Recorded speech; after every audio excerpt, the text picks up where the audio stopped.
গতকাল হামলা করে যারা ভেবেছিল পদযাত্রা শেষ হয়ে যাবে, তারা সুযোগের ব্যবহার করে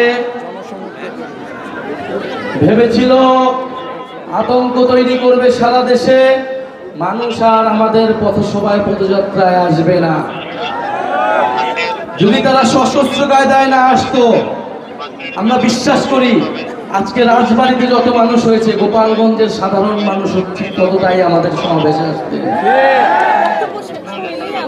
প্রিয় রাজবাড়িবাসী, আজকে আপনারা এসে প্রমাণ করে দিয়েছেন জাতীয় নাগরিক পার্টি, জুলাই গণ অভ্যুত্থানের নেতৃবৃন্দের প্রতি আপনাদের আস্থা, আপনাদের ভালোবাসা, সেই ঠিক একই পরিমাণ ভালোবাসা আস্থা আপনাদের প্রতি আমাদের রয়েছে।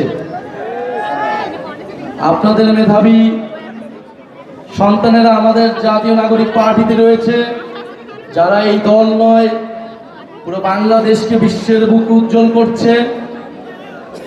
আমাদের খালেদ সাইফুল্লাহ ভাই, আমাদের সাইয়েদ জামুল ভাই এবং আপনাদের প্রিয় ভাবি তাসনিম যারা। প্রিয় রাজবাড়িবাসী, আপনারা রাজবাড়ির সমস্যার কথা শুনলেন, আপনাদের সন্তানেরা আপনাদের সামনে প্রতিশ্রুতি দিলেন। আমরা মনে করি সবার আগে সমস্যা খুঁজে বের করতে হবে। যদি আমরা সমস্যাই না জানি, আমরা সমাধানটা কি করব? আমরা তাই আগে সমস্যা খুঁজে বেড়াচ্ছি এখন সারা দেশে। এই পদযাত্রার অন্যতম প্রধান উদ্দেশ্য জেলায় জেলায়, এলাকায় এলাকায় আপনাদের সমস্যাগুলো শোনা, আপনাদের সমস্যাগুলোকে আইডেন্টিফাই করা, আপনাদের সমস্যার সমাধানের রাজনীতি আমরা করতে চাই। আমাদের অন্যান্য নেতৃবৃন্দ বললেন, জাতীয় নাগরিক পার্টি গণ অভ্যুত্থানের পরে যে ইনসাফের বাংলাদেশ, বৈষম্যহীন গণতান্ত্রিক বাংলাদেশ গড়ে তুলতে চেয়েছিল, সেই বাংলাদেশ বিনির্মাণে আমরা জানি লড়াই অনেক দিকে আমাদেরকে এখন করতে হবে। লড়াই কেবল একদিকে নয়, আমরা সেটার জন্য প্রস্তুত আছি। আমরা জানি আমাদের জীবনের নিরাপত্তা আপনারা, আমরা ছাড়া আর কেউ দিবে না। আপনারাই আমাদের বৈধতা, আপনারাই আমাদের নিরাপত্তা। আমরা জীবনের সেই ভয় করি না, সেটা গত বছর জুলাই মাস থেকে রাজপথে নেমেছি, যেই প্রতিশ্রুতি নিয়ে নতুন বন্দোবস্ত প্রতিষ্ঠার জন্য, সেই প্রতিষ্ঠার নতুন দেশ প্রতিষ্ঠার আগ পর্যন্ত আমরা রাজপথ ছাড়ছি না, এটা আমরা সুস্পষ্টভাবেই জানিয়ে দিয়েছি। আরেকটি কথা বলতে চাই, আওয়ামী লীগকে আমরা 5ই আগস্টের পরেই বলেছি যে আওয়ামী লীগ কেবল একটা রাজনৈতিক দল না,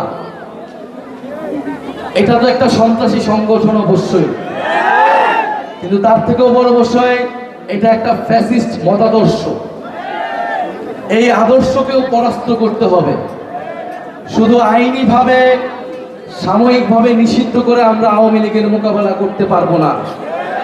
আওয়ামী লীগকে আমাদের আইনিভাবে, রাজনৈতিকভাবে, সাংস্কৃতিকভাবে, বুদ্ধিভিত্তিকভাবে মোকাবেলা করতে হবে। ফলে আমরা আমাদের শত্রু চিহ্নিত করেছি মুজিববাদ। এই মুজিববাদী আদর্শ আওয়ামী লীগের গোড়া, বাংলাদেশকে বিভাজিত করেছে, বাংলাদেশের মানুষদেরকে হত্যা করেছে, গুম খুন সবকিছু জায়েজ করেছে এই মুজিববাদী আদর্শের মাধ্যমে। আমরা এটাও বলেছি, মুজিববাদ আর মুক্তিযুদ্ধ কিন্তু এক জিনিস না।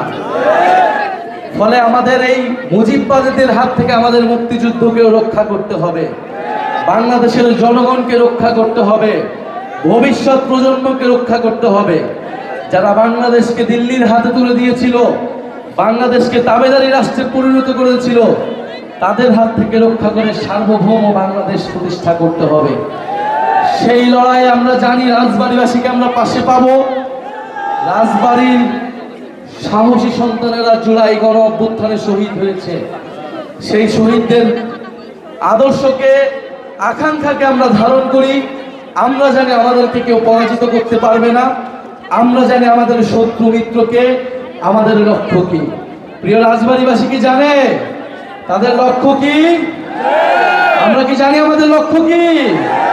আমরা জানি আমাদের লক্ষ্য নতুন বাংলাদেশ বিনির্মাণ করা। সেই লড়াইয়ের আহ্বান জানাচ্ছি। 3 আগস্ট আমরা শহীদ মিনারে জড়ো হচ্ছি, রাজবাড়িবাসীকে আহ্বান জানাচ্ছি। আজকে 17 জুলাই, সময়ের স্বল্পতার কারণে আমাদের সংগ্রামী সদস্য সচিব আক্তার হোসেন কথা বলে নেই।